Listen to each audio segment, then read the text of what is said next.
Hello everyone, आज हम class 10th का फर्स्ट चैप्टर केमिकल रिएक्शन और इक्वेशन का पार्ट 2 पढ़ने जा रहे हैं। पिछले वीडियो में हमने ये समझा कि फिज़िकल और केमिकल चेंज क्या रहता है, केमिकल रिएक्शन जो क्या है और क्या क्या करैक्टरिस्टिक हैं केमिकल रिएक्शन के। आज जो है हम केमिकल इक्वेशन पढ़ेंगे।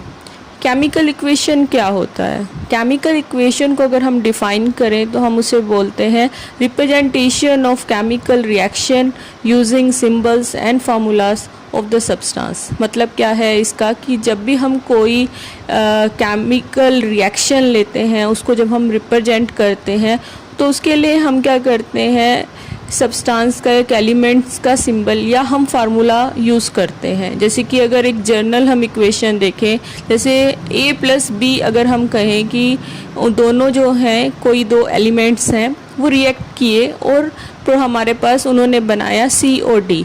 यहाँ पर जो a प्लस बी जो है वो रिएक्टेंट को रिप्रेजेंट करता है और C प्लस D जो है वो क्या है, वो प्रोडक्ट है। और बीच में आपको एरो दिखाया गया है। एरो जो है वो क्या शो करता है कि क्या डायरेक्शन है केमिकल रिएक्शन का। और इससे अलावा अगर हम कोई भी रिएक्शन जो हो रही है, अगर हमें उसमें करने के लिए हीट की रिक्वायरमेंट है या हमको क्या है कोई कैटलिस्ट की रिक्वायरमेंट है, तो हम उसको एरो के ऊपर शो करते हैं। ये एक जनरल रिप्रेजेंटेशन है।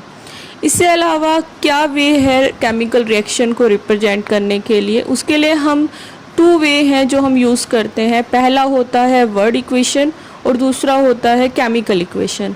वर्ड इक्वेशन जो है इसमें हम वर्ड्स यूज़ करते हैं और केमिकल इक्वेशन जो है उसमें हम सिंबल्स या फार्मूलास यूज़ करते हैं। देखिए, जैसे कि एग्जांपल आपके सामने है कि अगर हम वर्ड इक्वेशन लेते हैं तो यहाँ पर आपके सामने एग्जांपल है कि जिंक प्लस सल्फ्यूरिक एसिड और बीच में एरो है, वो क्या बना रहा है, जिंक सल्फेट प्लस हाइड्रोजन। तो जो लेफ़्ट हैंड साइड पर है जिंक और सल्फ्यूरिक एसिड, वो रिएक्टेंट को रिप्रेजेंट करते हैं और रिएक्टेंट हमेशा हम लेफ़्ट हैंड साइड लिखते हैं। रिएक्टेंट रिएक्ट करते हैं, बीच में हम एरो को शो कर रहे हैं जो दिखाता है कि रिएक्शन का डायरेक्शन क्या है। और राइट हैंड साइड पर जिंक सल्फेट प्लस हाइड्रोजन है। जिंक सल्फेट प्लस हाइड्रोजन जो है वो प्रोडक्ट को रिप्रेजेंट करता है और हमेशा प्रोडक्ट को हम राइट हैंड साइड पर लिखते हैं। ये है वर्ड इक्वेशन जिसमें हम वर्ड यूज़ करते हैं। ऐसे ही अगर हम लेते हैं केमिकल इक्वेशन, केमिकल इक्वेशन में क्या है, हम सिंबल्स को यूज़ करते हैं। जैसे कि अगर हम यही रिएक्शन लें, जिंक के लिए जो सिंबल है वो होता है Zn। सल्फ्यूरिक एसिड के लिए हम यूज़ करते हैं H2SO4 और मिलकर उन्होंने क्या बनाया, मतलब प्रोडक्ट क्या बना, ZnSO4 जो है जिंक सल्फेट और हाइड्रोजन के लिए H2। अब यहाँ पर ये क्या है, एक केमिकल इक्वेशन की रिप्रेजेंटेशन है। मैंने ये बताया कि 2 वे हैं, 2 वेज हैं जिन्हें हम यूज़ करते हैं। या तो हम वर्ड के फॉर्म में लेते हैं या केमिकल, लेकिन ज़्यादातर जो हम यूज़ करते हैं वो हम सिंबल या फार्मूलास जो है वो यूज़ करते हैं। अब जो केमिकल रिएक्शन होती है हम उसको डिवाइड करते हैं 2 टाइप्स में। First one is balance and the second one is unbalance. What do you mean by balance? Balance का मतलब क्या होता है? हम बोलते हैं कि अगर हम उसे डिफ़ाइन करें तो हम बोलते हैं कि इस इक्वेशन में क्या रहेगा कि this equation has the number of atom of each element equal on both side. मतलब क्या है इस डेफिनेशन का कि जब भी हम बैलेंस केमिकल रिएक्शन बोलते हैं तो यहाँ पर हमारे पास क्या होता है कि इस इक्वेशन में नंबर ऑफ एटम जो होंगे एलिमेंट्स के, हर एक एलिमेंट्स के, वो दोनों तरफ जो है रिएक्टेंट और प्रोडक्ट की साइड पर बराबर होते हैं, इक्वल होते हैं। जैसे कि एक एग्जांपल आपके सामने है कि अगर हम जिंक प्लस सल्फ्यूरिक एसिड ले रहे हैं, जिंक को मैंने पहले बताया हम Zn से रिप्रेजेंट कर रहे हैं और सल्फ्यूरिक एसिड को H2SO4 है, बीच में एरो है जो रिएक्शन का डायरेक्शन बता रहा है और वो क्या बना रहा है, ZnSO4 plus H2। ZnSO4 is zinc sulphate and H2 is hydrogen. अगर आप यहाँ पे नंबर ऑफ एटम देखें कि जिंक जो है राइट हैंड साइड और लेफ्ट हैंड साइड वो क्या है, इक्वल है, 1-1 है दोनों side. Zn left hand side पे भी 1 है और राइट हैंड साइड पे भी 1 है। उसके बाद अगर आप हाइड्रोजन की बात करें, हाइड्रोजन भी 2 है लेफ्ट हैंड साइड पर रिएक्टेंट की साइड और प्रोडक्ट की साइड पर भी 2 है। तो वो भी क्या है, इक्वल है। उसके बाद आप सल्फर की बात कीजिए, sulphur is also 1 on left hand side and product side भी क्या है, वो 1 है। ऑक्सीजन जो है वो 4 है लेफ्ट हैंड साइड पे और प्रोडक्ट साइड भी 4 है। इसका मतलब क्या है कि यहाँ पे जिंक, हाइड्रोजन, सल्फर, ऑक्सीजन जो है सब के सब इक्वल हैं ऑन बोथ साइड। सो हम इसको क्या बोलेंगे, so it is balance equation. Second जो है हम जाते हैं अनबैलेंस पे। अनबैलेंस का मतलब क्या होता है, how we can define this. तो हम उसे बोलते हैं कि if the number of atom of each element in reactant is not equal to number of atom of each element present in product. इसका क्या मतलब है कि अगर नंबर ऑफ एटम ऑफ कोई भी एलिमेंट के जो रिएक्टेंट की साइड है, अगर वो प्रोडक्ट से number of atom of elements के इक्वल नहीं होगा तो हम उसको अनबैलेंस बोलेंगे। जैसे कि मैंने ये पहले आपके सामने एग्जांपल लिया कि अगर जिंक 1 था लेफ्ट हैंड साइड तो प्रोडक्ट साइड भी 1 था, अगर वो इक्वल ना होता तो हम उसको अनबैलेंस्ड बोलते हैं। जैसे कि एक एग्जांपल है कि जो हमने स्टार्टिंग में भी पिछले वीडियो में भी देखा था, मैग्नीशियम की मैंने एक एक्टिविटी आपको बोली थी कि मैग्नीशियम रिबन को जब हम बर्न करते हैं और बर्निंग का जो प्रोसेस है वो कंबशन है and always it need oxygen. So magnesium जो है, अगर हम रिएक्शन देखें तो मैग्नीशियम प्लस O2 मतलब Mg जो सिंबल है वो मैग्नीशियम का है, O2 जो है वो ऑक्सीजन है। It give rise to arrow जो आपको शो कर रहा है रिएक्शन का direction, then it form MgO means magnesium oxide. तो अगर आप यहाँ पर रिएक्शन देखें, लेफ्ट हैंड साइड पर उनका number of atom of elements देखें, लेफ्ट हैंड साइड से अगर हम लें, Mg का जो नंबर है वो 1 है, ऑक्सीजन जो है वो 2 है। And then what about on product side, product side क्या है, राइट हैंड साइड जिसे हम बोलते हैं कि यहाँ पर Mg जो है वो 1 है, ऑक्सीजन जो है वो 1 है।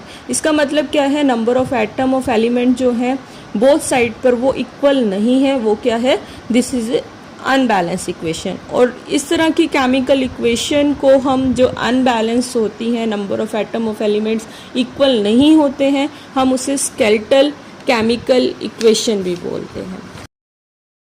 देखिए, इसमें अगर आपको कुछ समझ नहीं आया है तो आप कमेंट सेक्शन में जाके भी पूछ सकते हैं। अब इससे अलावा देखिए, नेक्स्ट जो क्वेश्चन एक अराइज होता है जो आपको कई बार एग्ज़ाम में भी पूछा जाता है कि why we need to balance chemical equation, कि हमको क्या ज़रूरत है कि हमें केमिकल इक्वेशन को बैलेंस करना है। उसके लिए एक लॉ है जिसे हम बोलते हैं law of conservation of mass. वो क्या बोलता है, व्हाट इट स्टेट, वो ये बोलता है कि मास can neither be created nor be destroyed in a chemical reaction. इसका मतलब क्या है कि जब भी हम कोई भी केमिकल रिएक्शन लेते हैं तो जो रिएक्टेंट और प्रोडक्ट का मास होगा बोथ साइड पर वो इक्वल होना चाहिए। तो अगर वो इक्वल है तो इसलिए हमें क्या करना, अगर वो इक्वल नहीं है तो हमें रिएक्शन को बैलेंस करना पड़ता है। ये रीज़न है कि हमको क्या नीड है, रिएक्शन को बैलेंस करना। मैं दोबारा इसको रिपीट कर रही हूँ कि हमको मास को जो है, इस लॉ को हमें फॉलो करना है, तो इसलिए हमें क्या करना पड़ता है, at number of atom of elements को बैलेंस करना पड़ता है बोथ साइड, जिससे रिएक्शन का जो मास है वो इक्वल हो जाए। अब नेक्स्ट जो टॉपिक आता है हमारे पास वो है बैलेंसिंग अ केमिकल इक्वेशन। अब इसके अंदर हम कुछ एग्जाम्पल हैं जो डिस्कस करेंगे, जिसमें देखिए अगर हमने कोई भी केमिकल इक्वेशन को बैलेंस करना है तो we have to be follow some steps. हमको कुछ स्टेप्स हैं जो फॉलो करने पड़ते हैं। सबसे फर्स्ट एग्जाम्पल जो हम सिंपल सा लेते हैं, जो ऑलरेडी हमने डिस्कस किया पीछे भी, मैग्नीशियम का ही। मैग्नीशियम को ऑक्सीजन की हेल्प से बर्न करके मैग्नीशियम ऑक्साइड में वाइट पाउडर में कन्वर्ट हो जाता है। तो अभी अगर हमें इस इक्वेशन को बैलेंस करना है तो हम कैसे इसको बैलेंस कर सकते हैं, उसके लिए हमें कुछ स्टेप्स हैं जो फॉलो करने पड़ेंगे। सबसे फर्स्ट जो है स्टेप वो ये है कि right the number of atom of element present in reactant and in the product in a table. मतलब हम क्या करेंगे, एक टेबल बनाएंगे और उसमें हम क्या करेंगे, सबसे फर्स्ट जो है हम क्या लिखेंगे, एलिमेंट। उसके नीचे हम जो जो एलिमेंट्स हैं, जैसे यहाँ पर क्या है, मैग्नीशियम है और ऑक्सीजन है, वो हम लिख देंगे। उसके आगे जो है हम लिखेंगे number of atom in reactant. फिर थर्ड जो हमारे पास कॉलम होगा वो होगा number of atom in product. तो अब आप देखिए यहाँ पर मैग्नीशियम जो है, अगर आप रिएक्टेंट साइड लेते हैं तो वो कितना है, Mg जो है वो है 1 और ऑक्सीजन जो है वो है 2, और प्रोडक्ट साइड जो है Mg जो है 1 और ऑक्सीजन क्या है, ओनली 1। ठीक है, तो अब आपके यहाँ पर आपके सामने है कि इसका मतलब ये रिएक्शन क्या है कि मैग्नीशियम का नंबर जो है दोनों साइड पर, अगर रिएक्टेंट और प्रोडक्ट साइड हम देख रहे हैं तो वो 1 1 है, देन ऑक्सीजन का जो है वो नंबर इक्वल नहीं है। इसका मीनिंग क्या है कि ये रिएक्शन बैलेंस नहीं है and we need to balance this reaction. तो अब इसको कैसे हम बैलेंस कर सकते हैं, जो फर्स्ट स्टेप मैंने बोला कि हमको क्या है, एक टेबल की फॉर्मेशन करने, एक टेबल बनाना है जिसमें हमें नंबर ऑफ एलिमेंट्स को लिखना है। उसके बाद स्टेप 2 क्या है, स्टेप 2 ये है कि हमें अगर बैलेंस करना है एटम को तो हम क्या कहते हैं कि balance the atom which is maximum in the number on either side of chemical equation. मतलब क्या है कि हम सबसे पहले वो एटम को चूज़ करते हैं जो दोनों में से किसी भी साइड, चाहे वो लेफ्ट हैंड साइड है या वो राइट हैंड साइड है, और उसमें क्या है मैक्सिमम नंबर है एटम का, उसे हम सबसे फर्स्ट चूज़ करते हैं। और इस चीज़ में आप देखिए कि यहाँ पर अगर आप ऑब्ज़र्व कर रहे हैं कि मैग्नीशियम जो था वो 1 1 था, लेकिन जो ऑक्सीजन है वो क्या है, लेफ्ट हैंड साइड पर 2 है और राइट हैंड साइड पर, प्रोडक्ट साइड पर 1 है। तो हम यहाँ पर ऑक्सीजन को सबसे पहले बैलेंस करेंगे। अगर ऑक्सीजन यहाँ पर 2 है तो हम उसे बैलेंस करने के लिए राइट हैंड साइड पर MgO के फ्रंट में 2 को लगाएंगे। अब आप देखिए कि अब आप क्वेश्चन ये कर सकते हैं, कई स्टूडेंट्स ये ज़रूर गलती करते हैं कि MgO है तो मतलब उनके दिमाग में आएगा कि हमें O के ऑक्सीजन को बैलेंस करना है तो O के सामने O2 लगा देंगे, तो फार्मूला क्या बन जाएगा, MgO2। तो वो क्या है, दिस इज़ इनकोरेक्ट, वो करेक्ट नहीं है क्योंकि ये एक ऑक्साइड है। तो यहाँ पर हमें जब भी बैलेंस करना है, जो फ्रंट है मतलब जैसे MgO है उसका फार्मूला हमें चेंज नहीं करना है, तो हम उसको बैलेंस करने के लिए उसके फ्रंट में MgO के फ्रंट में हम लिखेंगे कि मतलब 2 जो मल्टीप्लाई है वो Mg से भी है और ऑक्सीजन से भी है। तो इसका मतलब कि जो ऑक्सीजन है वो यहाँ पे बैलेंस हो गया है। अब आप देखिए कि नेक्स्ट अब यहाँ पे क्या चीज़ जो है जो बैलेंस नहीं है। अब हमने जब 2MgO के सामने लिखा था, इसका मतलब ऑक्सीजन तो लेफ्ट हैंड साइड पे 2 था और राइट हैंड साइड पे 2 था, इसका मतलब वो बैलेंस हो गया। लेकिन Mg क्या है, Mg यहाँ पर अब प्रोडक्ट साइड पर 2 है, लेकिन अगर आप रिएक्टेंट साइड पर, लेफ्ट हैंड साइड पर देखते हो वो 1 है। तो इसको हमें बैलेंस करने के लिए हम लेफ्ट हैंड साइड पर जो Mg है 1 है, उसके सामने भी, उसके फ्रंट पे भी सामने हम 2 लगाएंगे, जिससे क्या हो जाएगा, रिएक्शन क्या बन जाएगी, 2Mg plus O2 give rise to 2MgO। इसका मतलब अब आपके सामने रिएक्शन क्या है कि मैग्नीशियम का नंबर भी 2 है लेफ्ट हैंड साइड पे, राइट हैंड साइड पे भी मैग्नीशियम 2 है, ऑक्सीजन लेफ्ट हैंड साइड पे 2 है और ऑक्सीजन राइट हैंड साइड पे भी 2 है। तो ये रिएक्शन क्या है, बैलेंस है। अब एक और एग्जाम्पल जो हम आज के लिए लेंगे वो है, जो आपकी बुक में भी आपको दिया हुआ है, वो है Fe plus H2O give rise to, मतलब एरो है बीच में, Fe3O4 plus H2, Fe plus H2O give rise to Fe3O4 plus H2। अब इसमें अगेन हम स्टेप फॉलो करेंगे। देखिए जब भी क्वेश्चन आपको पेपर में आता है तो कई बच्चे क्या करते हैं कि सिर्फ स्टेप्स लिख कि उनको मतलब राइटिंग में नहीं लिखते हैं, सिर्फ बैलेंस रिएक्शन जो है फाइनल लिख देते हैं, तो उसमें आपके नंबर कट जाते हैं। आपको क्या है कि क्वेश्चन ये आपको जब भी आता है तो आपको पूरा स्टेप्स लिखना है। जैसे कि अब फर्स्ट स्टेप जो है वो क्या है, right the number of atom of element present in reactant and in product in a table. मतलब वापस से मैं रिपीट कर रही हूँ कि हमें क्या एक टेबल बनाना है जिसमें हम फर्स्ट लिखेंगे एलिमेंट्स, फिर number of atom in reactant और थर्ड में आएगा number of atom in product. अब देखिए वापस से क्या है, सबसे फर्स्ट हमारे पास आयरन है, फिर हाइड्रोजन है, रिएक्शन के अकॉर्डिंग मैं लिख रही हूँ, फिर क्या है थर्ड ऑक्सीजन है। आप आगे पीछे लिख सकते हो, लेकिन आपने नंबर जो है वो सेम एज सच लिखना है जो आपको इक्वेशन में दिया हुआ है।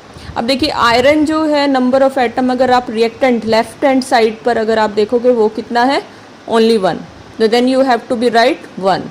Then what about on product side, means on right hand side, the number of atom of Fe वो कितना है, this is 3. तो then you have to be write 3 on, that is in the table number of atom in the product side in the front of Fe.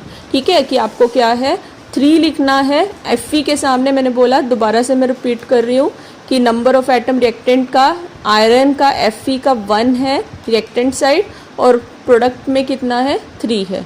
उसके बाद hydrogen पे आ जाइए. Then you again check कि यहाँ पे क्या है नंबर ऑफ एटम रिएक्टेंट पे कितना है 2 और प्रोडक्ट साइड पे भी again it is 2. Then what about oxygen, oxygen का भी क्या है 1 और प्रोडक्ट साइड कितना है 4. तो नाउ यू कैन चेक कि यहाँ पे क्या है ये रिएक्शन बैलेंस नहीं है क्योंकि जो number of atom of elements हैं वो इक्वल नहीं है. Now you have to be follow step 2. अब आपको स्टेप 2 पे आना है. स्टेप 2 हमारे पास क्या है, balance the atom which is maximum in number on either side of a chemical equation. हमें वो एटम को बैलेंस करना है जो किसी भी साइड पे, चाहे वो लेफ्ट हैंड साइड है या राइट हैंड साइड पे, जो मैक्सिमम है. So in this number of oxygen atom is maximum on right hand side. तो इसका मतलब यहाँ पे क्या है कि जो ऑक्सीजन एटम है वो राइट हैंड साइड पे आपको मैक्सिमम मिल रहा है. उसका नंबर आपके सामने है, वो कितना है 4. उसके बाद हम चलेंगे स्टेप 3 में. ठीक है, फर्स्ट स्टेप मैंने ये बोला है हमें एक टेबल बनाना है. सेकेंड स्टेप मैंने ये बोला है हमको वो एटम चूज़ करना है चाहे वो लेफ्ट हैंड साइड है या राइट हैंड साइड है जो मैक्सिमम नंबर है. अब आपके सामने है Fe 1 था और राइट हैंड साइड पर 3 था, हाइड्रोजन 2 था, दोनों साइड 2 2 है, लेकिन ऑक्सीजन जो है वो 4 है, इसलिए हमने ऑक्सीजन को चूज़ किया. अब उसके बाद नेक्स्ट स्टेप क्या है कि हम बैलेंस करेंगे ऑक्सीजन को और उसके लिए हमें क्या करना पड़ेगा, we need to multiply the oxygen on left hand side by 4. तो हम क्या करेंगे, ऑक्सीजन को जो लेफ्ट हैंड साइड पे 1 है तो हम उसको 4 से मल्टीप्लाई कर देंगे जिससे क्या है वो दोनों साइड इक्वल हो जाए. अब इक्वेशन क्या बनेगी, इक्वेशन को हम कैसे रीराइट कर सकते हैं. इक्वेशन क्या होगी, Fe प्लस 4 इंटू H2O. मतलब मैं इसलिए बोल रही हूँ कि 4 मल्टीप्लाई किससे हो रहा है, हाइड्रोजन से भी और ऑक्सीजन से भी. देन एरो आएगा मतलब रिएक्शन का डायरेक्शन है. Then the product is Fe3O4 plus H2. अब देखिए नेक्स्ट स्टेप क्या है. नेक्स्ट स्टेप ये है कि अब हमें आप चेक कर लीजिए यहाँ पे कि जो Fe जो हमने क्या बैलेंस किया है यहाँ पे ऑक्सीजन अभी बैलेंस होगी. अब उसके बाद आप Fe या हाइड्रोजन में से किसी एक को ले सकते हो. अब देखिए मैं हाइड्रोजन को ले रही हूँ कि यहाँ पे हाइड्रोजन का नंबर अगर आप लेफ्ट हैंड साइड देख रहे हैं वो कितना है, ये जो 4 आप जब फ्रंट में लिख रहे हैं तो मैंने पहले भी पीछे रिएक्शन में बोला कि 4 जो है वो मल्टीपल होता है.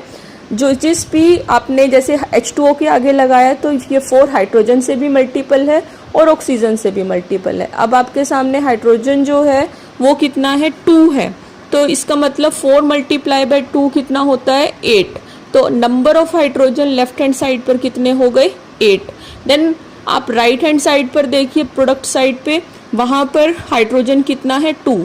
तो इसका मतलब आपको अभी क्या बैलेंस करना पड़ेगा, हाइड्रोजन. तो हाइड्रोजन के सामने आप डायरेक्ट जो है अगर आप चेक कर लीजिए यहाँ पे कि आप क्या लगा सकते हो, H2 था तो आप 4 लगाओगे तो 4 मल्टीप्लाई बाय 2 कितना हो जाएगा 8. राइट हैंड साइड पे मैं बोल रही हूँ कि आप H2 के सामने अगर आप 4 लगाओगे तो वो कितना हो जाएगा 8, मतलब वो बैलेंस हो गया. अभी ऑक्सीजन बैलेंस हो गया और उसके बाद हमारे पास हाइड्रोजन जो है वो भी बैलेंस हो गया. ठीक है, अब आप देखिए आपको क्या रह गया रिमेन, Fe मतलब आयरन. अब Fe का फार्मूला आप देखिए इधर लेफ्ट हैंड साइड पर 1 है और राइट हैंड साइड पर रिएक्शन आप देख रहे हो वहाँ पर कितना लिखा है Fe3.